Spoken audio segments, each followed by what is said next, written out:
May ilang commuter ang natagalang makasakay dahil limitado ang mga biyaheng jeep. Ang ilang tsuper naman na hindi sumali sa consolidation, hindi alam na pwede pa silang makabiyahe hanggang katapusan ng Enero. Nasa frontline ng balitang yan si Gerard de la Peña.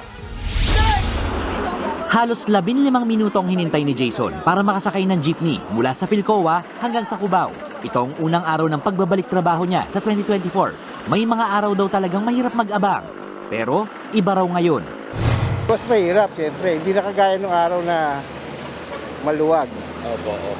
Madaling sumakay. Ganito rin ang sitwasyon sa ibang bahagi ng Quezon City, ayon sa grupong Piston.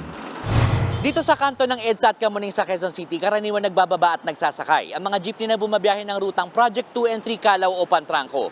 Pero kakaunti raw bumabiyaheng jeepney dahil akala ng maraming driver ay hanggang December 31 lang sila pwedeng bumiyahe dahil marami sa kanila ang hindi sumali o bumuo ng kooperatiba at hindi rin nila alam ang palugit na ibinigay ng LTFRB hanggang January 31.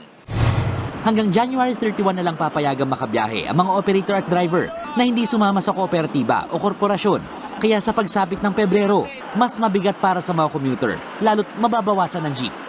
Ayon sa Piston, sa humigit kumulang 55,000 jeepney sa Metro Manila, nasa 20,000 lang ang nag-consolidate o sumali sa kooperatiba o korporasyon. Kabilang dyan ang tsuper na si Mang Sani na pumapasada sa rutang MCU Divisoria. Hindi raw sumali sa kooperatiba ang kanyang operator, kaya bilang na ang mga araw niya sa lansangan. Parang hirap na rin maghanap ng trabaho ngayon pagka may edad na eh. Opo. Oo, bahala na. May nag-aaral pa akong kolehiyo isa. Ewan ko kung paano mangyari nito. Ayon sa Office of Transport Cooperatives, maglalabas ng resolusyon ang Land Transportation Franchising and Regulatory Board para makita kung sapat ang mga PUV sa mga rutang umanib sa kooperatiba. Definitely tututukan ng gobyerno ang lahat ng ruta to give that assurance na ang mga riding public natin ay meron silang masasakyan. Request naman ng Piston sa pamahalaan, muling i-extend ang deadline ng consolidation hanggang sa makapagdesisyon ng Korte Suprema sa hiling nilang ibasura ang PUV Modernization Program. Kung extension, dapat mahabang extension.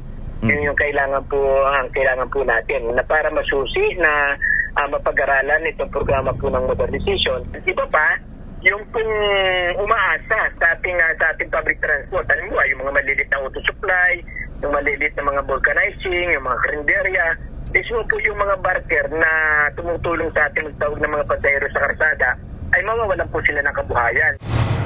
Nagbabalita mula sa Frontline, Gerard de la Peña, News 5. Mga kapatid, Julius Babaw po. Huwag maging huli at maging una sa lahat ng balitaan. Para sa tuloy-tuloy na talakayan sa Frontline, mag-follow at mag-subscribe sa social media pages ng News 5.